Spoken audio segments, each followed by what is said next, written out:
اعوذ باللہ من الشیطان الرجیم بسم اللہ الرحمن الرحیم ان اللہ وملائکتہ یصلون علی النبی یا ایہا الذین آمنوا صلوا علیہ وسلموا تسلیما اللہم صلی علی سیدنا ونبینا وشفیعنا ومولانا محمد وعلی آل محمد وبارک وسلم۔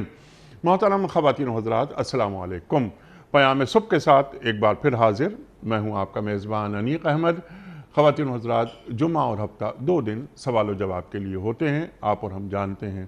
ان 2 دنوں میں ہم کیا کرتے ہیں کہ آپ کی جانب سے آئے ہوئے سوالات کو یکجا کرتے ہیں اور پھر ایک ایک سوال اپنے عہد کے ایک جید مفتی صاحب کی خدمت میں پیش کرتے ہیں، انہیں زحمت دیتے ہیں، وہ تشریف لاتے ہیں اور ہمارے سوالات کے شافی جوابات قرآن و سنت کی روشنی میں عطا فرما دیتے ہیں۔ ایک کام ہم اور کرتے ہیں، وہ کام یہ کہ ہم پاکستان کے مختلف شہروں میں کھڑے ہو کر عوام الناس سے کچھ سوالات پوچھتے ہیں کہ ان کے ذہنوں میں کوئی ابہام، کوئی کنفیوژن، کوئی دینی مسئلہ وہ جو سمجھتے ہوں وہ ریکارڈ کروا دیں۔ ہم وہ ویڈیو کوسچنز بھی اپنے مہمان کی خدمت میں رکھتے ہیں۔ خواتین و حضرات، ہمارے آج کے معزز مہمان محترم مفتی احمد عفنان صاحب۔ مفتی احمد عفنان صاحب ہمارے ملک کا ایک مقبول نام، ایک محبوب نام۔ فارغ التحصیل ہیں آپ جامعۃ الرشید کراچی سے۔ ایک دنیا کو آپ نے بہت قریب سے دیکھا، سفر میں رہتے ہیں اور جو آج کے جسے ہم کہتے ہیں کہ نو آمدہ مسائل، جدید مسائل، ان پر بھی آپ کی گہری نگاہ ہے۔ پاکستان میں پڑھا، پاکستان کے باہر پڑھا۔ مفتی احمد عفنان صاحب کو خوش آمدید کہتے ہوئے پروگرام کا آغاز اللہ تعالیٰ کے بابرکت نام سے سورہ منافقون اور آیت نمبر 9۔ اعوذ باللہ من الشیطان الرجیم بسم اللہ الرحمن الرحیم یا ایہا الذین آمنوا لا تلہکم اموالکم ولا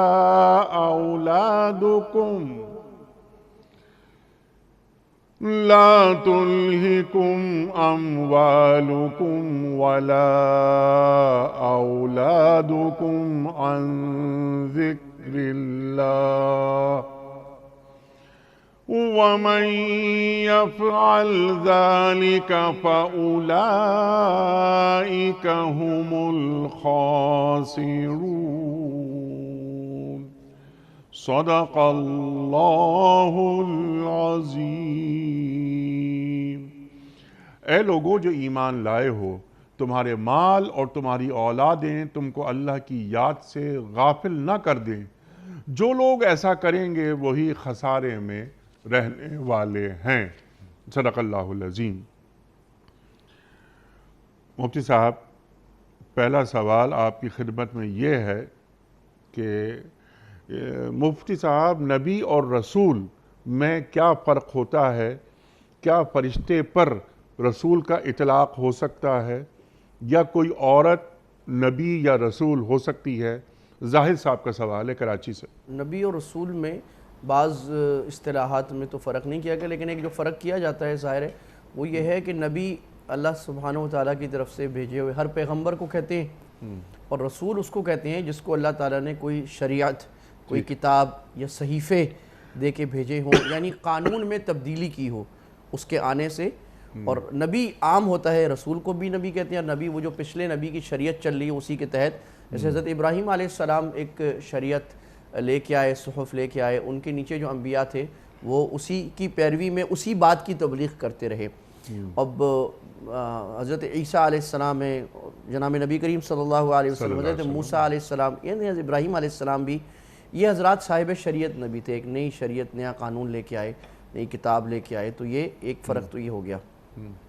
دوسرا جو کہا کہ فرشتے کو رسول کہتے ہیں، تو دیکھیں رسول کا ایک لغوی معنی ہے، ڈکشنری ہے، لیکسیکل میننگ، وہ لغوی معنی میں فرشتے کو رسول کہہ بھی سکتے ہیں اور کہا بھی ہے قرآن نے، ٹھیک ہے۔ تو وہ اس لحاظ سے رسول کہا جا سکتا ہے، لیکن ہم جو ٹرمنالوجی میں اصطلاح میں رسول کہیں گے تو اس سے پیغمبر ہی معنی ہوگا۔ رسول انسان بھی ہو سکتا ہے، رسول کا مطلب پیغام پہنچانے والا، یعنی لغوی معنی میں کسی کو بھی کہہ سکتے ہیں۔ جی تیسری جو بات کہی کہ نبی کوئی نبی یا رسول عورت ہو سکتی ہے کہ نہیں ہو سکتی، تو ظاہر امت کا تقریباً اتفاق اجماع ہے بلکہ کہ نہیں ہو سکتی۔ اور ایک دو جگہ سے اصل میں یہ شبہ ہوا کہ وحی کا لفظ کسی عورت کے لیے ہوا۔ مثلا قرآن میں اللہ نے فرمایا وَأَوْحَيْنَا إِلَىٰ أُمِّ مُوسَىٰ أَنْ أَرْضِعِيهِ، اللہ نے موسیٰ علیہ السلام کی والدہ کو یہ وحی کی، لغوی ترجمہ کر رہا ہوں، کہ تم اس کو دودھ پلاؤ اور جب ڈر جاؤ تو اس کو پانی میں ڈال دینا۔ اس سے بعض لوگوں کو شبہ ہوا، اکثر اہل علم کو تو نہیں، کہ بھئی وحی تو نبی کو ہوتی ہے تو کیا یہ نبی تھی؟ نہیں تو ویسے وحی تو شہد کی مکھی پہ بھی ہوئی۔ تو اس کے جواب یہ ہے کہ جناب وحی کا لفظ جو ہے اگرچہ اصطلاح میں اکثر اس میں استعمال ہوتا ہے، لیکن قرآن میں ایک ایک لفظ 4 5 معنی میں استعمال ہوا ہے۔ تو وحی کا ایک معنی الہام بھی ہے، الہام۔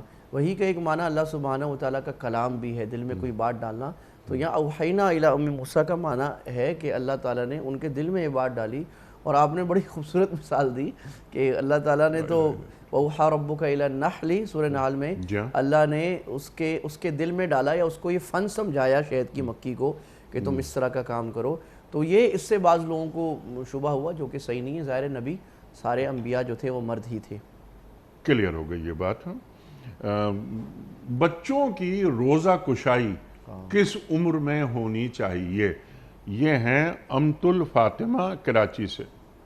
دیکھیں اس میں کوئی ایک تو یہ روزہ کشائی ہی کوئی ایسی چیز نہیں ہے جو قرآن و حدیث سے ثابت ہو، لیکن کرنے میں کوئی حرج بھی نہیں ہے۔ یعنی دینی عبادات اور شاعر کو ایسا کرنا کہ اس میں لوگوں کو ترغیب ہو کوئی طریقے سے اور کوئی غلط کام نہ ہو رہا ہو، یہ اچھی بات ہے کہ بچہ خوش ہو جاتا ہے، اس کی حوصلہ افزائی ہو جاتی ہے، گھر میں ایک تقریب دعوت تو کرنی ہوتی اسی وجہ سے ہو جاتی ہے۔ اب جب یہ چیز ثابت نہیں ہے تو اس کا کوئی وقت بھی ثابت نہیں ہے۔ بھائی آپ بچہ جب بھی اس قابل ہو کہ وہ روزہ رکھ سکے تو آپ اس کی روزہ کشائی کر لیں۔ البتہ 7 سال کی عمر سے پہلے نہیں کرنا چاہیے، کیونکہ 7 سال کی عمر سے پہلے بچہ مکلف ہی نہیں ہوتا۔ وہ عبادات کا جو تھوڑا سا اس کو، جیسے نماز پڑھنے کا حکم جو اللہ تعالیٰ نے فرمایا وہ اس کو 7 سال کی عمر سے دیا جائے گا۔ تو 7 سال کی عمر میں اگر وہ روزہ رکھ لے بچہ پورا، اس کے بعد رکھ لے، تو آپ اس کی روزہ کشائی کر لیں، گھر میں دعوت کر لیں، بچے کی حوصلہ افزائی، تحفے وغیرہ، اچھا کپڑے پہن لے، تو یہ اچھی بات ہے، اس میں کوئی غلط بات نہیں انشاءاللہ۔ اور بنیادی مقصد یہ ہے کہ بچے کو دین کی طرف مائل کرنا۔ جی ایسے ہی۔ ٹھیک ہے، صرف ایک اس کو سماجی گیدرنگ نہ بنا لیں کہ روزہ کشائی ہو گئی، پوری فیملی آ گئی، ایکسٹینڈڈ فیملی آ گئی وغیرہ، ہلا گلا ہو گیا، روزہ کشائی ہو گئی، لیکن ایک ایک دینی شاعر جسے آپ نے ذکر فرمایا کہ معلوم ہو کہ ہاں اس میں بچے کو روزہ اس لیے رکھوایا گیا ہے کہ ہماری اولاد دین کی طرف مائل ہو جائے۔ آج جو آیت اتفاق کے بعد تلاوت ہوئی کہ یا ایھا الذین آمنوا لا تلھکم اموالکم ولا اولادکم عن ذکر اللہ، اللہ اکبر۔ مفتی صاحب، نکاح میں دولہا سے اور دلہن سے 3 بار ایجاب و قبول کروایا جاتا ہے، کیا یہ ضروری ہے یا صرف ایک ہی بار کہلوانے سے نکاح ہو جاتا ہے؟ بس ایک ہی بار ہے، 2-3 بار کوئی ضروری نہیں ہے۔ وہ تاکید کے لیے کرا لیتے ہیں تاکہ دلہا کہیں کل پھر نہ جائے نا، کیونکہ دلہے کے سر پہ جب پڑیں گی بہت سارے کام، وہ بولے گا یار میں تو اس تاکید کے لیے کرا لیتے ہیں کہ بھائی پکی بات ہے نا، پکا ہو گیا نا، کیونکہ اب تمہارے پلے پڑ گیا ہے کام، اب پیچھے نہیں بھاگنا اب کرنا۔ تو ویسے ایک ہی دفعہ ایجاب و قبول کرنے سے ہو جاتا ہے اور بار بار نہیں کرنا پڑتا۔ یا کبھی وہ ایسے خطیب صاحب جو ہیں وہ اس لیے کرا دیتے ہیں کہ وہ پہلی دفعہ دلہا بیچارہ بولتا ہے یہ قبول ہے، تو وہ بیچارہ بھی ذرا پریشان ہوتا ہے کہ اس کے کانسیکوینسز کیا ہوں گے، تو وہ اس کو بولتے ہیں بیٹا پریشان نہیں ہوتا، ذرا زور سے بولو قبول ہے، تو زور سے بول دیتا ہے۔ تو یہ معاملہ ہوتا ہے۔ ٹھیک ہے، لیکن کوئی دینی ضرورت نہیں ہے 3 مرتبہ ایک دفعہ سے ایک دفعہ کہہ دیا کافی ہے۔ جی ہو جاتا ہے۔ ٹھیک ہے۔ راشدہ سلطان صاحبہ، ہم فرانس میں رہتے ہیں، یہاں نقاب کرنا ممنوع ہے، کیا ہمیں اس قانون کو ماننا چاہیے یا اپنے دین کے حکم کو ماننا چاہیے؟ اب یہ ایک بڑا مختلف سوال ہے، میں اس کا جواب دیتا ہوں، اللہ کرے کوئی اس کو غلط نہ سمجھے، اس کو میں ذرا اصولی بات عرض کرتا ہوں۔ جی دیکھیں پہلی بات یہ ہے کہ اللہ تعالیٰ نے جو ہمیں دین دیا ہے یہ اتنا پیارا ہے کہ یہ ہر زمانے اور ہر وقت اور ہر علاقے کے لیے آیا ہے۔ یہ دین صرف عرب کے لیے نہیں آیا تھا، یہ صرف مکہ کے لیے نہیں آیا تھا، مدینہ کے لیے، پاکستان کے لیے نہیں آیا، یہ پوری دنیا کے ہر زمانے کے لیے آیا ہے۔ اسی وجہ سے اللہ تعالیٰ نے اس کو فرمایا السمحۃ البیضاء، اللہ کے نبی نے فرمایا نرم ہے، یعنی فلیکسیبل ہے، بیضاء روشن ہے، ہر زمانے ہر امت کے لیے، کالے گورو سب کے لیے آئے ہیں۔ تو سب کے کلچرز مختلف ہیں، لوگوں کے حالات مختلف ہیں، اسی لیے اللہ تعالیٰ نے دین کے جو فروعی مسائل ہیں اس میں بہت سی فلیکسیبلٹی رکھی ہے کہ بھی حالات سے فلیکسیبلٹی آ جائے۔ جب کوئی قوم مجبور ہو تو ان کو کہا گیا بھی جماعت کی نماز مکہ میں نہیں تھی کیونکہ مجبور تھے، بہت سارے احکام مکہ میں نہیں تھے، مجبوری کے احکام تھے۔ اسی طرح وضو نہیں ہے تو تیمم کر لو۔ اسی طرح اگر کسی آدمی پر کوئی گن پوائنٹ رکھ کے اللہ نہ کرے کہ اس کو قتل کی دھمکی دے کے کوئی کہے کہ کلمہ کفر کہو تو اس کو کلمہ کفر کہنا بھی جائز ہے۔ تو یہ ایک بہت سمحہ رکھا ہے اللہ تعالیٰ نے۔ اب ہمارے جو مسلمان غیر مسلم ممالک میں رہتے ہیں وہاں بہت سارے ممالک تو ایسے ہیں جہاں کوئی خاص پابندیاں نہیں ہیں، لیکن بعض ممالک ایسے ہیں جہاں بہت ظلم ہوتا ہے، اور بعض مغربی ممالک جو ہیں وہ اب اپنے اصل رنگ دکھانا شروع ہو گئے ہیں، اور وہ اپنا اصل کہ اللہ نے فرمایا کہ قد بدت البغضاء من افواہہم، کہ ان کا جو اندر چھپا ہوا بغض تھا وہ ان کے منہ سے نکلنا شروع ہو رہا ہے۔ اب وہ مسلمانوں پہلے تو کہتے ایکوالٹی، ریلیجس رائٹس، اور یہ اب یہ سارے جو لبرلزم کے ان کے فلسفے اوپر تھے یہ سارے بکھر رہے ہیں اور مسلمانوں کو دبا رہے ہیں۔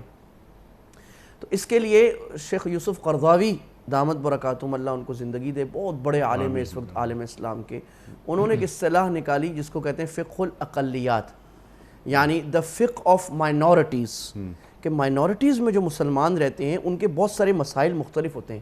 ہمارے بہت سارے حضرات یہاں پاکستان میں ایک مسئلہ بتا رہا ہوں، ضروری نہیں کہ جرمنی میں رہنے والا، یو ایس اے میں، فرانس میں رہنے والا یا چائنا میں رہنے والا مسلمان کے لیے وہی مسئلہ ہو، اس کے حالات اگر مختلف ہیں، اور یہ اس کو تفقہ کہتے ہیں، فہم، کہ حالات اور احوال کے اعتبار سے لوگوں کے دیکھتے ہوئے بعض مسائل تو تبدیل نہیں ہوں گے نا جو موٹے موٹے اصولی ہیں، لیکن جو اکثر شریعت ہے، جو فروع ہیں شریعت کے، جو سبسٹینٹیو مسائل ہیں، وہ اس میں تبدیلی آ جاتی ہے۔ ائمہ کا اختلاف بھی وہاں کام آتا ہے مختلف۔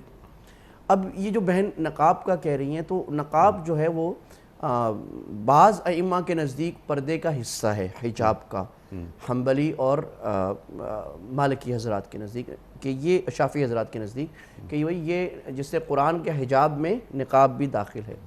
امام ابو حنیفہ حنفی اور امام مالکی حضرات فرماتے ہیں کہ قرآن کی جو آیت حجاب ہے اس میں نقاب تو نہیں ہے، لیکن فتنے کی وجہ سے پھر نیچے کے جو مالکی حنفی فقہاء کہ زمانہ خراب ہو رہا ہے اس لیے خاتون کو نقاب کرنا واجب ہے، تو حجاب فرض ہو گیا، یعنی اوور آل ہیڈ کورنگ اور جسم پہ کھلا لباس پہنا، یہ فرض ہو گیا قرآن کی روح سے، اور ان حضرات کے نزدیک نقاب واجب ہو گیا۔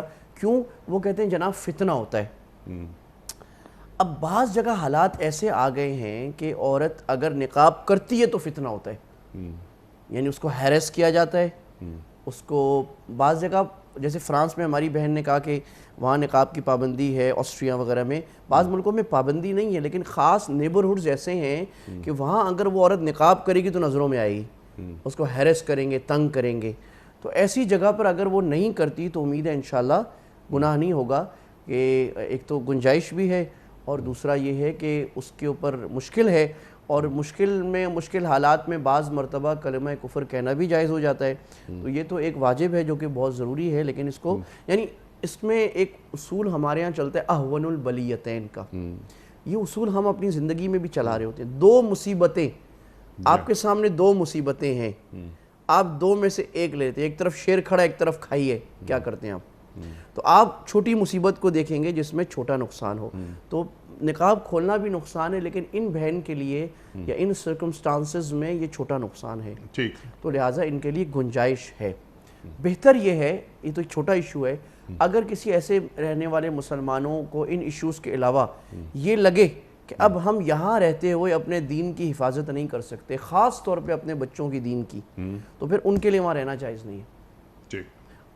اپنی کوشش کریں جتنا جلد کہیں اور سیٹل ہو سکیں کسی مسلمان ملک میں، یا پھر غیر مسلم ممالک میں، ان نیبرہڈز میں جہاں مسلم کمیونٹی اچھے اسٹرانگ رہتی ہے، مسجد ہے، اسلامک سینٹر ہے، وہاں جا کے شفٹ ہو جانا چاہیے۔ بالکل کلیئر ہو گئی یہ بات۔ اب آپ نے کیونکہ بہت اہم بات چھیڑ دی ہے یہاں کہ اب وہ لوگ جو ایسے دارالکفر اگر ہم کہیں جہاں پر مسلمانوں کی اکثریت نہیں ہے، ہمارے مسلمان بھائی اور بہنیں وہاں پر قیام پذیر ہیں، تو ان کو اپنی نسلوں کی دینی حفاظت کے لیے انہیں واپس یا تو اپنے ملک آ جائیں یا کسی مسلمان ملک چلے جائیں جہاں دینی اقدار محفوظ بنائی جا سکتی ہوں۔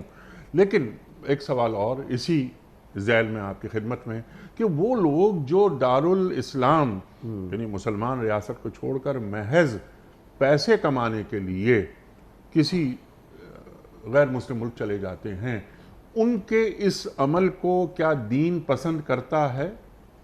پسندیدہ تو نہیں ہے، بلکہ ایک روایت میں اللہ کے نبی صلی اللہ علیہ وسلم نے فرمایا کہ من سکن بین ظہری الکفار فانا بریء منہ، جو کفار کے درمیان رہے تو میں اس سے بری ہوں۔ بڑی خطرناک بات ہے۔ اللہ اکبر۔ لیکن آج کے زمانے میں علماء نے اس کی توجیہ یہ کی کہ وہی بات کہ کیونکہ دارالکفر اور دارالاسلام کی اصطلاحات کے درمیان میں ایک نئی اصطلاح نکل آئی جس کو دارالصلح کہتے ہیں، یعنی وہ غیر مسلم ملک جو مسلمانوں کو اپنی مذہبی آزادی دیتا ہے، تو وہاں پر اگر کوئی پیسے کمانے کے لیے بھی کسی ایسی کمیونٹی میں رہتا ہے جہاں اس کا دین محفوظ ہے، مسجد ہے، اسلامک سینٹر ہے، تو ناجائز تو نہیں ہے، ناپسندیدہ ضرور ہو سکتا ہے ڈیپینڈنگ آن دا سچویشنز کہ کیا سچویشن ہے۔ اصل میں ایک اور مسئلہ بھی، کیونکہ بات چھڑ گئی، میں بھی کچھ کہہ دوں۔ اللہ معاف فرمائے، کوئی ایسے حالات بن گئے ہیں کہ مسلمان ممالک میں بعض دفعہ غیر مسلم ممالک سے زیادہ برے حالات ہیں۔ میں کتنی فیملیز کو جانتا ہوں پرسنلی کہ جو امریکہ میں رہتے تھے، برطانیہ میں مسلم کمیونٹی میں ان کے بچے اسلامک سینٹر جاتے تھے، قرآن پڑھتے تھے، جبہ پہنتے تھے، حدیث، اخلاق، اور وہ خود بھی بڑے چل رہے تھے۔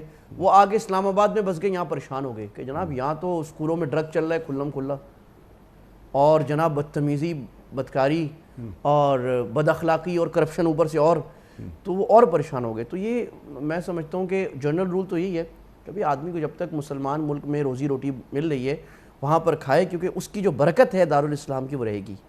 لیکن بعض دفعہ اگر وہ کسی ایسی جگہ پہ رہتا ہے جہاں پر اس کا ایمان، تربیت محفوظ ہے مسلم کمیونٹی میں، تو اس میں بھی کوئی گناہ نہیں ہے انشاءاللہ، کوئی گناہ نہیں ہے، لیکن دین کے نزدیک یہ پسندیدہ عمل نہیں ہے۔ آپ نے فرمایا ڈیپینڈنگ آن دا سرکمسٹانسز، حالات پر ڈیپینڈ کرتا ہے، حالات پر ڈیپینڈ کرتا ہے، بالکل۔ اور اگر وہاں رہے اور اس کو رہنا ہے کسی غیر مسلم ریاست میں، تو پھر وہ دین کا سفیر بن کر رہے، اپنے عمل سے، اپنی گفتگو سے۔ یہ بڑی اہم بات ہے، دین کا سفیر بن کے رہے، دعوت سے جڑ کے رہے، کسی دینی تحریک سے جڑ کے رہے۔ اس کا ایک اور عنوان بھی ہے، میں بھائی اشارہ کرتا ہوں، پھر کبھی بات کریں گے، دا فقہ آف گلوبلائزیشن۔ گلوبلائزیشن کی فقہ کیا ہے؟ تو گلوبلائز ورلڈ میں شریعت کے بہت سارے احکام وہ نہیں ہیں جو پہلے بتائے جاتے تھے، اب کچھ بدل گئے ہیں کہ گلوبلائز ورلڈ میں یہ ممکن نہیں ہے کہ سارے مسلمان امریکہ سے نکل جائیں، سارے مسلمان یورپ سے نکل جائیں، 30 ملین بیٹھے ہیں تو اس میں یہ ہے کہ ان کو پھر اپنی کمیونٹیز میں اسٹرانگ ہونا، اس کی زیادہ اہمیت ہے۔ جی ہاں، یعنی کمیونٹیز میں اسٹرانگ ہونا، اور پھر وہی کہ ایک آیت ہی پہنچا دو، اگر تم پہنچا سکتے ہو تو وہ اقبال فرماتے ہیں نا کہ ہر فرد ہے ملت کے مقدر کا ستارہ۔ تو اگر امریکہ میں ہے بہت اچھی بات ہے، انگلینڈ میں ہے بہت اچھی بات ہے، کسی غیر مسلم ریاست میں ہے بہت اچھی بات ہے، کھا رہے ہیں، کما رہے ہیں، فیملیز ہیں، بلکہ کئی نسلیں۔ خیر آپ تو ہم سے زیادہ جانتے ہیں کہ آپ بہت زیادہ انگلینڈ خاص طور پہ جاتے ہیں، دنیا کو آپ نے قریب سے دیکھا کہ وہاں آدمی اپنے دین کا کام کرے۔ آپ نے ایک پروگرام میں فرمایا تھا، اللہ اکبر، کہ اگر ایک پڑوسی آپ کا غیر مسلم ہے تو اس پڑوسی کے ساتھ حسن سلوک غیر مسلم پڑوسی کے ساتھ زیادہ بنتا ہے۔ اگر ایک مسلمان پڑوسی ہے وہ تو ہے ہی مسلمان، لیکن غیر مسلم پڑوسی ہم سے متاثر ہو کہ یہ مسلمانوں کا اخلاق کتنا اچھا ہوتا ہے تو ان کا دین کتنا اچھا ہوگا۔ زندہ دعوت ہے، ایک زندہ دعوت ہے۔ اور ایک مسلمان کا اخلاق اتنا اچھا ہے تو ان کے رسول کا اخلاق صلی اللہ علیہ وآلہ وسلم وہ کتنا اچھا ہوگا۔ تو دین کے پیغام کو عام کیا جائے، اور ہاں اگر علاج کرانا ہے تو جا سکتے ہیں، اعلیٰ تعلیم کے لیے جا سکتے ہیں، لیکن یہ قیام عارضی ہوگا، زیادہ بہتر یہی ہے، تجارت کے لیے، علاج کے لیے، کسی اور ضرورت کے لیے، ٹھیک، لیکن اس قیام کو عارضی رکھا جائے اور اپنی ریاست کو مضبوط بنایا جائے۔ یہ ایک الگ بات ہے اور بڑی ضروری بات ہے، جی، جو برین ڈرین کا مسئلہ جی، برین ڈرین کیوں ہو رہا ہے کہ آپ کو یہاں پر پاکستان میں ایک مناسب اچھی زندگی مل رہی ہے، آپ اور بہتر کے چکر میں کبھی یہاں میں 5 لاکھ مہینے کے کما رہا ہوں تو میں کیوں نہ جا کے 50 لاکھ کماؤں۔ 10,000 سے زیادہ ڈاکٹرز، 10,000 سے زیادہ ڈاکٹرز ہمارے پاکستانی ڈاکٹرز وہ امریکہ میں ہیں جناب ڈاکٹرز آئی ٹی کے لوگ اور لوگ تو وہ ایک یعنی یہ تو نا پاکستان میں کچھ نہیں مل رہا آپ کو، چلیں پھر تو بنتا ہے، لیکن آپ کو مل رہا ہے ایک اسٹیبل جاب ہے، گھر ہے، گاڑی ہے، تو آپ کیوں اپنے ملک میں کب اتنا جس کا نمک آپ نے کھایا ہے اور جس نمک کے علاوہ سب سے بڑی بات ہے مسلمان ریاست ہے، 5 وقت اذان کی آواز آتی ہے. سر یہ اتنی بڑی بات ہے. میرے رشتہ دار ہیں وہاں رہتے ہیں بہت سارے، تو ان سے ایک دفعہ فون پہ بات ہو رہی تھی، میں تو اذان کی آواز آئی نا، تو وہ اس نے کہا کہ یار میں تو کتنے دن کے بعد اذان کی آواز سنا، کیونکہ اذان کی لاؤڈ سپیکر پہ تو ہوتی نہیں، اور ہم مسجد اس وقت جاتے ہیں جب جماعت کا وقت ہوتا ہے، تو وہ وہاں اگرچہ مسلم کمیونٹی میں رہتا ہے، دیندار ہے، وہ میرا رشتے کا بھائی ہے ایک طرح سے دور کا، وہ کہتا ہے کہ جناب میں کتنے عرصے بعد اذان کی آواز سن رہا ہوں، اور اس کا جب آدمی باہر جاتا ہے نا اور 2-3 دن ایسے گزرتے ہیں کہ اذان کی آواز نہیں آتی، تو پھر اس کا احساس ہوتا ہے کہ کتنی بڑی قدر ہے اذان کی آوازیں اور نماز اور شعائر اللہ کا کھل کر ہونا، اللہ کے شعائر ذالک ومن یعظم شعائر اللہ، کھلم کھلا ہونا کتنی بڑی نعمت اور کتنی بڑی برکت کی چیز ہے. اللہ اکبر، اللہ اکبر، اللہ اکبر. اس پر کبھی بات کریں گے کہ اذان کی آواز کا ہماری سماعت تک پہنچنا کتنی بڑی نعمت ہے یہ ہمارے لیے. اور وہ لوگ جو باہر رہتے ہیں ان سے پوچھیں، اور آپ تشریف لے جاتے ہیں. میں ایک واقعہ سناؤں. ایک مرتبہ ہم لوگ، پھر میں بھی سناؤں گا ایک واقعہ، کیونکہ بات چھڑ گئی تو بات سے بہت مفید بات ہے، اللہ انشاءاللہ اس میں اللہ نے خیر رکھی ہوگی. میں برلن، یعنی یہ بات ہو رہی ہے 7 سال پہلے کی، برلن ایئرپورٹ پہ میں ذرا 2-3 جگہ سے گزر چکا تھا یورپ میں، اور مجھے آگے جانا تھا سویڈن.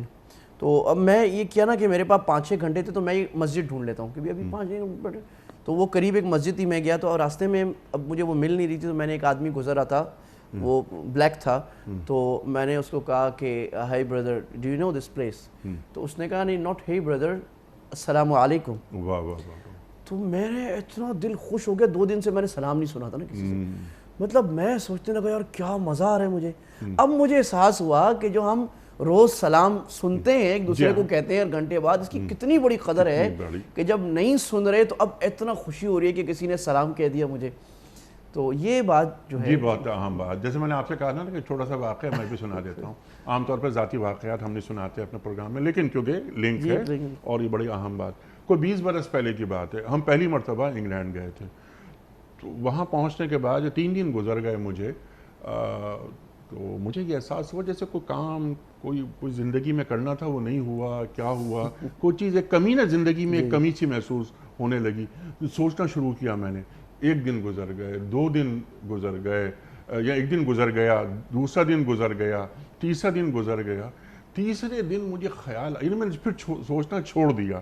تیسرے دن یہ خیال آیا مجھے کہ یار 3 دن ہو گئے میں نے اذان کی آواز نہیں سنی. تو ہمارے گھر سے کافی دور، کیونکہ وہاں 3 مساجد ہیں لنڈن میں، آپ اور ہم جانتے ہیں، جہاں پر اذان کی آواز آتی ہے، یعنی اجازت ہے حکومت کی طرف سے کہ اذان دے سکتے ہیں. تو میں نے معلوم کیا کہ یہاں کون سی مسجد ایسی ہے قریب ترین جہاں میں ٹھہرا ہوا ہوں کہ وہاں جا کر میں صرف اذان سن سکوں. تو وہ ریجنٹ پارک ماسک جو ہے بہت مشہور ماسک ہے، وہاں گئے اور وہاں جا کر ہم نے اذان بھی سنی، نماز بھی پڑھی.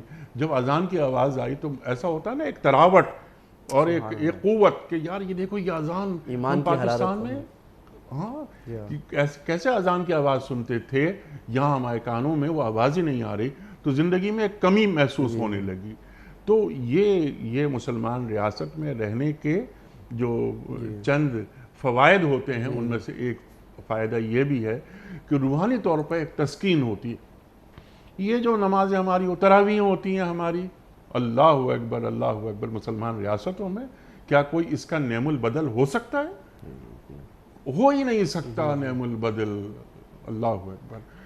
مفتی صاحب ایک سوال اور لیتے ہیں، یہ سوال بڑا اہم ہے، میں چاہ رہا ہوں کہ یہ سوال ضرور رکھوں، اس کے بعد سوال جواب ویڈیو کوسچنز.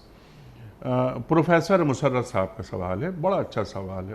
ان کا سوال یہ ہے کہ مفتی صاحب ہمارے معاشروں میں خوف اور ڈپریشن کی فضا پیدا ہو گئی ہے، ہمیں انسانوں سے خوف آنے لگا ہے، سوسائٹی اس جگہ پر کیسے پہنچ گئی؟ مسلمانوں کے معاشرے تو اطمینان والے معاشرے ہوتے تھے، اس کا قرآنی حل کیا ہے؟ ایک بہت بڑا سوال ہے. بڑی اہم بات ہے اور معاشرے کی ایک بڑی دکھتی رگ پہ انہوں نے ہاتھ رکھا ہے۔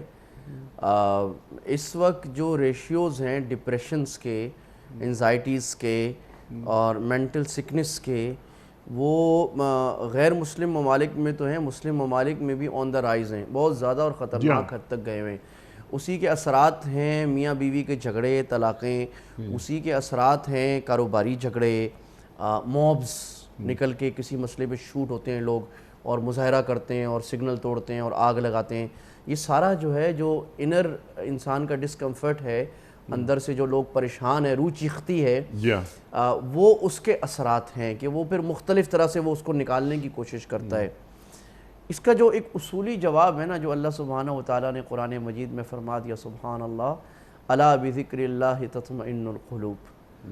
اللہ نے فرمایا خبردار سنو۔ الا جو ہے نا قرآن میں ایسا لفظ ہے کہ جیسے کوئی الارم نہیں بجا کر پہلے کہتا کہ خبردار خبردار، پہلے زمانے میں آواز لگائی جاتی تھی، ہوشیار خبردار، یہ اللہ کہہ رہے خبردار بہت غور سے سنو کہ بذکر اللہ، اللہ کے ذکر سے ہی دلوں کو اطمینان ہے۔ اگر اللہ کہتے ہیں نا تطمئن القلوب بذکر اللہ، اس کا مطلب ہوتا ہے کہ اللہ کے ذکر سے دل کو اطمینان ہوتا ہے، یعنی کسی اور چیز سے بھی ہو سکتا ہے، میوزک سے بھی ہو سکتا ہے۔ یہاں اللہ نے حصر کر دیا کہ اس کے سوا دنیا میں کوئی اور چیز ہے ہی نہیں اس سے دلوں کو اطمینان ہو، جیسے ایاک نعبد، اللہ تیری ہی عبادت کرتے ہیں۔ یہ حصر کے لیے عربی میں پیچھے کر دیا جاتا ہے۔ علماء اور عربی کا ذوق رکھنے والے سمجھتے ہیں کہ متعلق کو پیچھے کیا جائے تو کیا ہوتا ہے، یعنی اب صورتحال یہ ہو گئی کہ اگر اللہ کے ذکر کے علاوہ دنیا میں اگر کوئی دعویٰ کرتا ہے نا کہ مجھے سکون اور اطمینان ہے، وہ جھوٹ بول رہا ہے، وہ ہو ہی نہیں سکتا، ورنہ قرآن غلط ہو جائے، قرآن تو غلط ہو نہیں سکتا۔ اچھا، بذکر اللہ کا بعض لوگ ذرا محدود ترجمہ سمجھتے ہیں کہ اس کا مطلب لا الہ الا اللہ، سبحان اللہ، الحمدللہ، یہ تو ہے، لیکن بذکر اللہ کا مطلب قرآن میں یہ نہیں ہوتا۔ قرآن جب ذکر کہتا ہے اس سے مراد پورا دین ہوتا ہے۔ قرآن جب ذکر، قرآن کا اپنا ایک نام ذکر ہے، وَهَذَا ذِكْرٌ مُبَارَكٌ أَنزَلْنَاهُ، قرآن اور قرآن پر عمل، اللہ یہ دین کے پورے نظام کو لینا، یہ ہے دل کے اطمینان کا سبب۔ اس کے بغیر دل بے چین رہے گا، اور دل کا بے چین رہنا ہی در حقیقت ڈپریشن، انزائٹی اور یہ جو آپ نے کہا کہ لوگوں میں پریشانیاں ہیں، یہ اس وجہ سے ہے۔ اس کا حل جو ہے نا واپس دین کی جانب آنا ہے، اور کوئی حل نہیں ہے ہی نہیں اس میں۔ جس طرح بڑے بڑے ہائی ویز ہوتے ہیں دنیا میں، یہاں بھی اب ہوتے ہیں، موٹر ویز ہیں، آپ موٹر وے پر اگر ایک ایگزٹ چھوڑ دیا نا آپ کا، آپ کے پاس کوئی حل نہیں ہے کہ آپ 50 کلومیٹر بھی آگے چلیں گے نا، آپ گھوم کے دوبارہ اسی ایگزٹ پہ آئیں گے، اسی 1400 سال پرانی زندگی پر آپ کو اللہ کے نبی کے طریقے پر آنا ہوگا۔ اس میں جو ایک، ایسے تو اب پورے دین کی بات ہے، پورے دین کی بات ہم اس سوال کے جواب میں تو نہیں عرض کر سکتے، جو بڑی کروشل چیزیں ہیں نا، 2-3 وہ میں عرض کر دیتا ہوں جو میرے کم فہمی میں ہے، بزرگوں سے سنی ہوئی ہے۔ اس میں سب سے اہم چیز تو ماحول ہے، انوائرمنٹ۔ آپ کا انوائرمنٹ کیا ہے، بے دینی کا ہے یا دینداروں کا ہے؟ آپ کا اٹھنا بیٹھنا جن لوگوں کے ساتھ ہے وہ اللہ سے غفلت کی حالت میں ہوتے ہیں یا اللہ کی یاد کی حالت، ذکر کے لفظ کو ہم پکڑ لیتے ہیں یا ذکر کی حالت میں؟ اس مجلس کے حدیث میں آتا ہے جس مجلس میں اللہ کا ذکر نہ ہو، اجزم، وہ بڑی منحوس مجلس ہے، بیکار مجلس ہے۔ کیا آپ کی عمومی دوستوں کی مجلسوں میں، اٹھنے بیٹھنے کی مجلسوں میں، کاروباری جگہوں میں اللہ کا نام، اللہ کا ذکر، اسلام، شریعت، جائز ناجائز، نماز چلے جاؤ، نماز سے آ جاؤ بھائی وقت ہو گیا، یہ باتیں ہو رہی ہیں کہ نہیں ہو رہی؟ اگر نہیں ہو رہی ہیں تو you seriously need to consider your environments, your friends. آپ کو دیکھنا چاہیے کہ جناب میں اچھے لوگوں کے ساتھ بیٹھنے ہوں، اچھے لوگوں کے ساتھ رہ جاؤں۔ دوسری چیز جو ہے وہ قرآن سے تعلق، کیونکہ ذکر کا اول تطبیق جو ہے قرآن میں، اب بات یہ ہو رہی ہے کہ ذکر سے اطمینان ہوتے ہیں نا، تو آپ نے ڈپریشن ختم کرنی ہے ذکر سے، تو وہ آپ نے قرآن کو پکڑنا ہے۔ اور قرآن سے مراد دونوں باتیں، قرآن کی تلاوت بھی اور قرآن کے معانی کو سمجھ کر اس پر عمل کرنا بھی۔ تو آپ اپنی زندگی میں قرآن کو لائیے، آپ ایک پارہ روزانہ تلاوت کریں، چلے آپ اٹک اٹک کے پڑھتے ہیں تو آدھا پارہ تلاوت کریں، جو حافظ قرآن ہے وہ 2 پارے تلاوت کریں، 3 پارے کریں۔ مجھے پچھلے سال کچھ پھر شروع ہو گیا، کافی مہینے مجھے نیند نہیں آ رہی کتنے دن، تو اب میں نے ایک ڈاکٹر صاحب کو فون کیا، وہ ڈاکٹر صاحب بڑے کراچی کے مانے ہوئے بڑے ڈاکٹر ہیں، بڑے ماشاءاللہ سلجھے ہوئے، تو میں نے کہا کہ ڈاکٹر صاحب بتائیں کوئی سائیکولوجیکل پرابلم ہے کیا ہے؟ تو انہوں نے کہا ہاں میں آپ کو بہت اچھا حل بتاتا ہوں، آپ کرو گے؟ میں نے کہا ہاں ڈاکٹر صاحب آپ بتائیں گے، کروں گا۔ انہوں نے کہا ٹھیک ہے 5 پارے تلاوت کرو روز کی۔ میں اتنا شرمندہ ہو گیا کہ میں زام خیش سمجھتا ہوں کہ میں دین کا نمائندہ ہوں، اور یہ دیکھو ڈاکٹر صاحب جن کو لوگ سمجھتے ہیں پینٹ شرٹ پہنتے ہیں، بہت اچھے کلینک جاتے ہیں، کتنی کمال کی بات انہوں نے کر دی کہ 5 پارے تلاوت کرو تو میں نیند سے آئے گی، کیا کمال بات کر دی۔ تو قرآن سے ہمارا تعلق کہ تلاوت کے بغیر ہمارا کھانا نہ چلے، صبح فجر کے بعد تلاوت، تہجد سے پہلے نہیں تو مغرب کے بعد تلاوت، یہ گاڑی میں جاتے ہوئے کسی وقت بھی تلاوت کر لیں تو انشاءاللہ یہ ڈپریشن وغیرہ پتہ بھی نہیں چلے گی کہاں چلی گئی۔ اب قرآن تلاوت کرنا بھی اور اچھی آواز میں تلاوت سننا، آپ کے گھر میں تلاوت لگی ہو، MP3 میں لگا رہے موبائل میں، بچے بھی سنیں، آدھا گھنٹہ 15 منٹ، کوئی رات سونے سے پہلے سونے کے بعد ایسا وقت ہو اس میں گھر میں تلاوت کی آوازیں گونج رہی ہوں، پورا گھر تلاوت سے۔ اور نمبر 2 قرآن کا ترجمہ، اب وہ خود پڑھیں آپ کسی ترجمہ قرآن سے یا کسی عالم سے پڑھیں تو آپ کی زندگی سے ٹینشن ہے اور یہ چیزیں انشاءاللہ اللہ نکالنا شروع کرے گا۔ نمبر 4 کوئی جو بات پھر وہی ماحول کی بات تھی کہ کسی ہفتے میں ایک دن کسی دینی مجلس میں، کسی بیان میں، جو آپ کا مسلک ہے، جو آپ کا ذوق ہے، ہم آپ کو کوئی پابند نہیں کرتے، بس وہ دینی مجلس ایسی ہو کہ وہاں اللہ کی طرف پھیرا جائے، کوئی اپنی طرف نہ آپ کو بلا رہا ہو کہ میں جو کہہ رہا ہوں، اور اس میں اختلافی باتیں زیادہ نہ ہو کہ فلاں غلط فلاں غلط، وہ اس مجلس میں بیٹھ کے آپ کو اللہ یاد آنا شروع ہو جائے، اپنے گناہوں پر توجہ شروع ہو جائے، کسی ایسی مجلس میں جائیں۔ فزیکل مجلس نہیں میسر آ رہی تو آپ آن لائن کوئی نہ کوئی بیان، کوئی مجلس ایسا سنیں، انشاءاللہ ان چیزوں سے آپ کی انزائٹی ختم ہونا شروع ہو جائے گی۔ باقی اگر ایکیوٹ ہو گئی ہے، بہت زیادہ ہو گئی ہے تو وہ بھی اللہ والوں سے رابطہ کریں، بتائیں، وہ آپ کو طریقے بتائیں گے جس سے دل کے اندر سکون آنا شروع ہو اور یہ چیزیں ختم ہو۔ تو یہ ایک بڑی وجوہات ہیں دین پر عمل نہ کرنا۔ ایک بات واقعہ سنا کے میں ختم کرتا ہوں، تقریباً 10-12 سال پہلے کی بات ہے، میں رائے گنج میں تھا تو وہاں نا مجھے چونکہ عربی کا بڑا شوق ہے، میں عرب جہاں ملتے ہیں ان کے ساتھ بیٹھ جاتا ہوں جا کے نا، تو عربی زبان ایسی ہے، لوگ ایسے، تو اردن کے مجھے ایک عالم ملے اور ان سے ایسی گپ شپ ہوئی تو میں نے کہا آپ کیا کرتے ہیں؟ انہوں نے کہا میں میرج کاؤنسلر ہوں۔ میں نے کہا اچھی بات ہے جی، یہ تو ہمارے نہیں ہونا چاہیے۔ تو میں نے کہا آج کل کیا حالات ہیں اردن میں؟ انہوں نے کہا طلاقیں بہت ہو رہی ہیں۔ میں نے کہا اچھا کوئی ایک سبب آپ بتائیں، ویسے تو بہت، انہوں نے کہا باتیں تو بہت ہیں لیکن اگر میں آپ کو خلاصے کا خلاصہ بتاؤں نا شیخ، تو مجھے کہنے لگا ہوا قلت الدین، دین کا کم ہو جانا۔ یہ وہ پریکٹیکل آدمی بتا رہے ہیں کہ جناب یہ جب کم ہوگا تو یہ اگر ہم اپنی صرف بیان کی حد تک نہیں بلکہ اپنی عملی زندگی میں، اپنے بچوں کی عملی زندگی میں دین کو لانا شروع کر دیں تو انشاءاللہ معاشرہ جو ہے وہ ایک ہیلدی، سائیکلوجیکلی ہیلدی معاشرہ ہمارا ہو جائے گا۔ مسلمان ہے اور ڈپریشن میں، مسلمان ہے اور مایوسی میں ہے، مسلمان ہے اور وہ خودکشی کا سوچ رہا ہے، تو بڑی واہیات بات ہے۔ ہو کیسے گیا کہ مسلمان ہوتے ہوئے اس کو یہ خیال آ گئے؟ بالکل، بہت اچھی بات، بہت ساری باتیں ذہن میں ہو سکتی ہیں لیکن آپ نے بالتفصیل جواب اس کا دے دیا۔ میرا سوال اصل میں اس کے بعد یہ ہوتا جو کسی اور پروگرام میں کروں گا کہ یہ تو آپ نے ذات کی تطہیر کی بات کر دی، ذات کی تشکیل کی بات کر دی، یا حد سے زیادہ ہم اپنے گھروں کو ہم نے دینی ماحول دے دیا، اللہ بذکر اللہ تطمئن القلوب آپ نے فرما دیا، لیکن یہ جو بات فرما رہے ہیں پروفیسر صاحب وہ معاشروں کی بات فرما رہے ہیں۔ معاشرے، ایک موٹر سائیکل والا آ کے ہماری گاڑی کے برابر کھڑا ہو جاتا ہے سگنل پر، ہمیں خوف آنے لگتا ہے۔ ایک گاڑی تیزی سے گزر جاتی ہے برابر میں، خوف آنے لگتا ہے۔ 30 برس پہلے اسی شہر میں ایسے تو معاملات نہیں تھے نا، ہم کس طرح ایک دوسرے کے دکھ درد میں شریک ہوتے تھے اسی شہر میں۔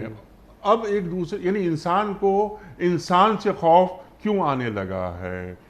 قرآن کریم فرماتا ہے نا کہ یُسِرُونَ عَلَىٰ أَنفُسِهِمْ وَلَوْ كَانَ بِهِمْ خَصَاصَةٌ، کہ یہ وہ لوگ ہیں اہل ایمان جو دوسروں کی ضرورت کو اپنی ضرورت پر مقدم رکھتے ہیں۔ میں آپ کے بارے میں اچھا سوچ رہا ہوں اپنے سے پہلے، آپ یہی رویہ آپ کا ہے میرے ساتھ۔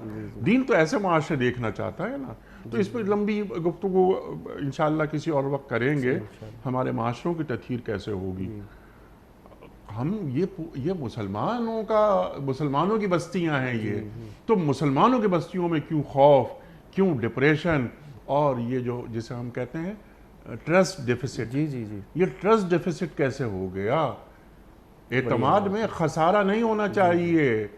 مجھے آپ پر، آپ ہیں کلمہ گو، اتنا کافی ہے بس، یہ میرا مسلمان بھائی ہے، یہ مجھے کبھی دھوکہ نہیں دے سکتا، کبھی جھوٹ نہیں بول سکتا، اور یہی رویہ آپ کا میرے ساتھ ہو۔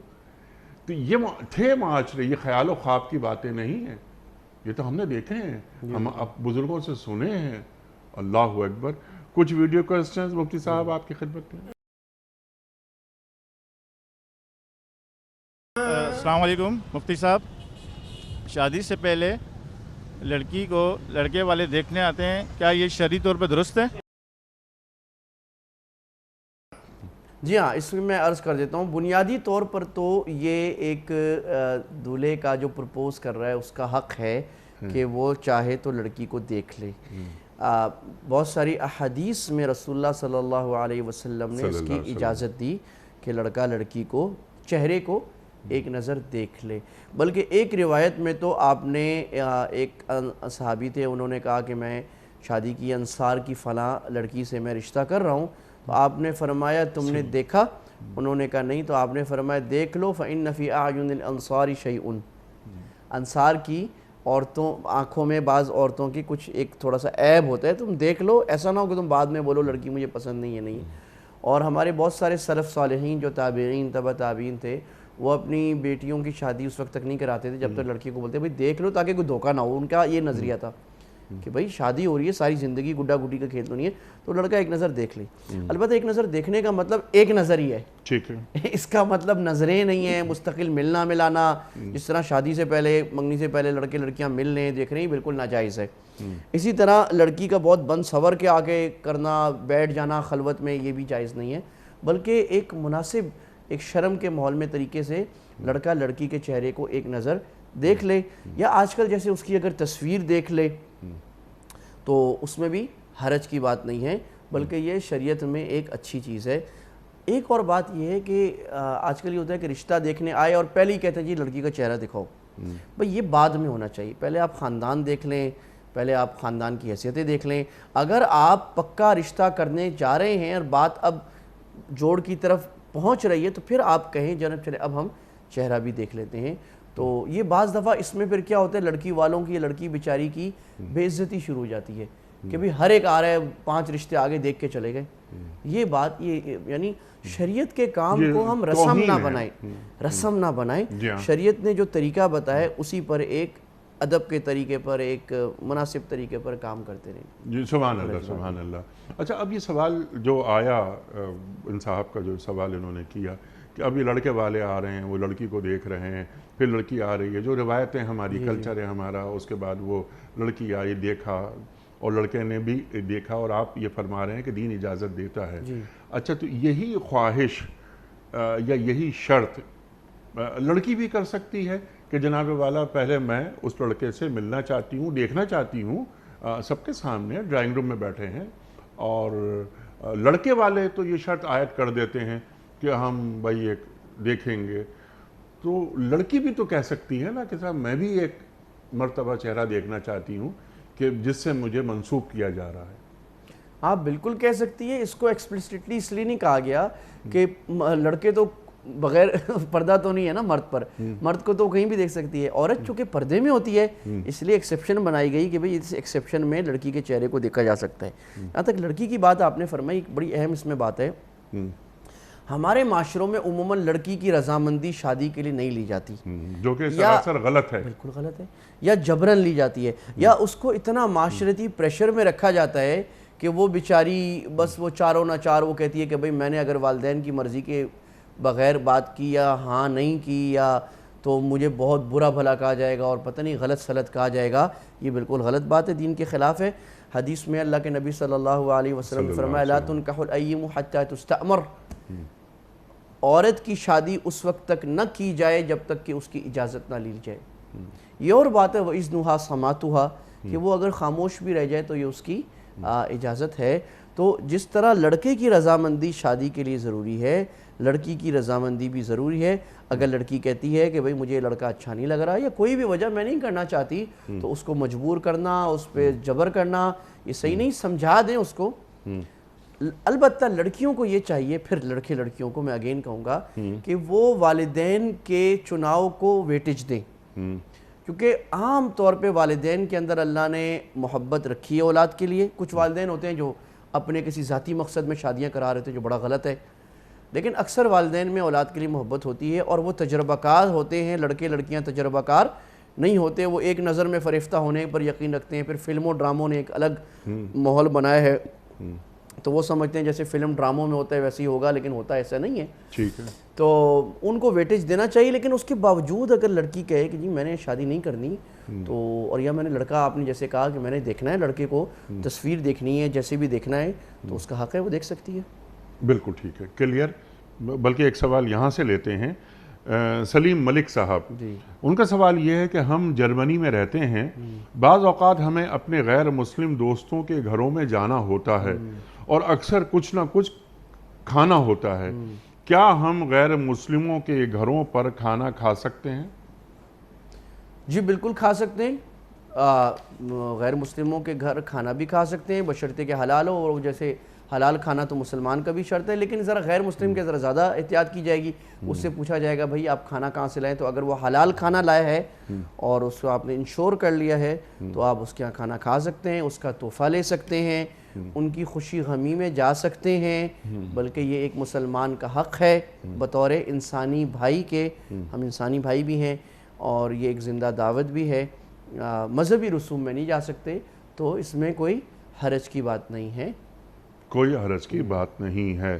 اگر کوئی شخص خودکشی کر لے تو اس کی نماز جنازہ پڑھی جائے گی یا نہیں منور صاحب؟ نماز جنازہ اس کی پڑھی جائے گی، البتہ اللہ کے نبی صلی اللہ علیہ وسلم نے جیسے فرمایا تھا کہ میں نہیں پڑھتا نماز جنازہ، تو علماء نے اس پر ایسا لکھا ہے کہ جو علاقے کے معززین ہوں یا دینی لحاظ سے بڑی شخصیات ہیں وہ نہ پڑھیں، لوگوں کو یہ دکھانے کے لیے کہ خودکشی کتنا بڑا جرم اور کتنا بڑا حرام کام ہے۔ ٹھیک، بالکل بالکل، کہ معززین نہ پڑھیں، تو اس آدمی نے خودکشی کی جو کہ حرام ہے، جی تو وہ لوگ جو معاشروں میں ان کا بڑا مقام بڑے علماء میں شمار نہیں ہوتے وہ پڑھ لیں، جی جی لیکن بڑوں کو وہاں نہیں جانا چاہیے۔ خودکشی کیسے، یہ جسم یہ بدن تو امانت ہے، یہ جان امانت ہے اللہ کی۔ تو آخری سوال آج کے پروگرام کا، مفتی صاحب آپ کی خدمت میں۔ السلام علیکم مفتی صاحب۔ مفتی صاحب میرا سوال آپ سے یہ ہے کہ اگر بیٹی والد سے پہلے فوت ہو جاتی ہے تو کیا اس کے بچوں کو والد کی وراثت میں سے حصہ ملے گا؟ اس میں تفصیل یہ ہے کہ اگر بیٹی یا بیٹا والد سے پہلے فوت ہو گئے تو ظاہر ہے اس بیٹے کو تو حصہ نہیں ملے گا۔ اب جو نواسے یا پوتے ہیں ان کے بارے میں تفصیل یہ ہے کہ اگر تو مرد اولاد ہے اس آدمی کی تو ان کو حصہ نہیں ملے گا، اور اگر اس کی اولاد میں کوئی لڑکا نہیں ہے، کوئی بھی نہیں ہے، لڑکا لڑکی یا پھر صرف لڑکیاں ہیں، تو پھر اس کے پوتوں کو حصہ ملے گا۔ نواسوں کو بہرحال حصہ نہیں ملے گا، وہ بہت آخر میں جا کے ہوتے ہیں کیونکہ وہ ذوی الارحام میں ہوتے ہیں۔ ٹھیک ہے، بالکل صحیح ہے۔ پر اس کی تفصیل ہے، وہ جس کے ساتھ کیس ہو تو وراثت کے معاملات میں یہ ضروری ہے کہ آپ اپنا سارا کیس جو ہے بھئی اتنے فلاں آدمی فوت ہوا، اتنا مال چھوڑا، اتنے ورثہ ہیں، وہ کسی مفتی صاحب سے آپ لکھ کر پوچھیں تو پھر آپ کو صحیح جواب ملے گا۔ بالکل صحیح ہے۔ ایک آدھ سوال مزید ہو سکتا ہے تو بلکہ ویڈیو کوئسچنز رکھتے ہیں، کچھ وقت ہے ہمارے پاس۔ اگلا سوال مفتی صاحب کی خدمت میں۔ مفتی صاحب آپ سے میرا یہ سوال ہے کہ بچے کے کان میں اذان دینے کا سنت طریقہ کیا ہے؟ براہ کرم اس پہ ذرا روشنی ڈالیے گا۔ جی یہ تو سادہ ہے، اس میں جو تفصیل ہے سنت میں وہ بس اتنی ہے کہ آپ نے اس کے دائیں کان پہ اذان دینی ہے اور بائیں کان پہ اقامت۔ تو بچے کی پیدائش کے بعد جب بھی پہلا وقت میسر ہو، اب وہ کبھی فوراً وقت میسر ہوتا ہے، کبھی 3-4 دن لگ جاتے ہیں، تو وہ کوئی بھی مرد جو ہے وہ اس کے دائیں کان پہ اذان دے دے، پوری اذان جو ہے، اور بائیں کان میں اقامت دے دے، ایک مناسب فاصلے کے ساتھ، کوئی ضروری نہیں کان منہ سے لگا کے، مناسب فاصلے کے ساتھ اور مناسب آواز کے ساتھ، تو یہ اس میں پورا ہو جاتا ہے۔ باقی اس میں کوئی اور تفصیلات نہیں ہے زیادہ۔ ٹھیک ہے۔ اچھا، اس میں آپ نے ایک بات فرمائی ابھی کہ ایک مرد جی اذان دے، جی ہاں، تو کیا یہ ضروری ہے؟ ہاں یہ سنت ہے یہ سنت مرد کا دینا۔ اگر مرد میسر نہ ہو تو پھر عورت دے سکتی ہے، لیکن جس طرح عام اذان میں مرد کے لیے ہے تو یہ بھی اسی عام اذان کی سنت کی طرح مرد ہی ہے، مرد کا اذان دینی چاہیے اس میں۔ ٹھیک ہے، اور اگر دستیاب نہ ہو تو عورت دے سکتی ہے۔ مقصد کیا ہے اس عمل کا؟ یہ بڑی اہم بات ہے۔ دیکھیں یہ جو حکمت اس کی علماء نے بہت ساری لکھی ہیں۔ جی، ایک تو یہ کہ بچے کے کان میں جو پہلی آواز جائے نا وہ اللہ کی بڑائی کی جائے، سبحان اللہ، سبحان کہ اس کو پتہ لگ جائے کہ بھئی تم مسلمان ہو اور یہ اللہ اکبر کی آوازیں اب تمہاری زندگی میں ڈومینیٹ رہنی چاہیے، سبحان اللہ، سبحان اللہ، اور اللہ اکبر تمہاری زندگی کا شعار بن جائے کہ ہر وقت میں تم نے اللہ کو ہی بڑا رکھنا ہے۔ دوسرا ایک بڑا لطیف نقطہ علماء نے بیان کرایا کہ اذان اور اقامت کے درمیان جتنا وقفہ ہوتا ہے نا بیٹا بس تمہاری زندگی اتنی ہے۔ اذان اور اقامت کے درمیان 10-15 منٹ ہوتے ہیں، تو زندگی تمہاری اتنی ہے، اس میں اعمال کر لو آگے، پھر اصل یہ تمہارا وطن نہیں ہے، یہ تمہارا ٹرانزٹ لاؤنج ہے، تم نے جانا آگے کہیں اور ہے۔ سبحان اللہ سبحان اللہ۔ اور جو بات آپ نے فرمائی نا کہ پہلی آواز آ رہی ہے وہ اللہ اکبر اللہ اکبر، تمہیں زندگی بھر اللہ کی کبریائی بیان کرنا ہے، ایک بات یہ، پھر اشہد ان لا الہ الا اللہ، شہادت دینی ہے، گواہی دینی ہے کہ اللہ کے سوا کوئی معبود نہیں، تو صرف زبان سے گواہی نہیں دینی بلکہ عمل سے بھی گواہی دینی۔ دوسرے کان میں قد قامت الصلاۃ قد قامت الصلاۃ، تو اقامت دین کے لیے اپنا کام کرتے رہنا ہے۔ اب وہ چند گھنٹے کا بچہ ہے، اس کے کانوں میں یہ بات جا رہی ہے اور اس کی تاثیر زندگی بھر اس کے ساتھ چلتی ہے، اس کے لاشعور میں بٹھائی جا رہی ہے، اس کے لاشعور میں بٹھائی جا رہی ہے۔ سبحان اللہ سبحان اللہ۔ مفتی صاحب میں آپ کا بڑا ممنون، بڑا شکر گزار، آپ تشریف لائے۔ جب بھی آپ تشریف لاتے ہیں ہمیشہ ہم آپ سے سیکھتے ہیں، آپ اور ہم جانتے ہیں۔ خواتین حضرات، وقت مکمل ہوا ہمارے آج کے پروگرام کا۔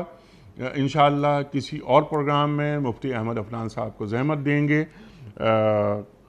پیام صبح کا اختتام ہوتا ہے روزانہ ایک قول پر، اور وہ قول ہوتا ہے صاحب نہج البلاغہ امیر المومنین حضرت علی مرتضیٰ کرم اللہ وجہہ کا۔ آپ فرماتے ہیں کہ اپنی زبان کی اسی طرح حفاظت کرو جس طرح اپنے سونے چاندی کی حفاظت کرتے ہو۔ اپنی زبان کی اسی طرح حفاظت کرو جس طرح اپنے سونے چاندی کی حفاظت کرتے ہو۔ سبحان اللہ سبحان اللہ۔ اپنے میزبان انیق احمد کو کل تک کے لیے اجازت دیجیے۔ خدا حافظ۔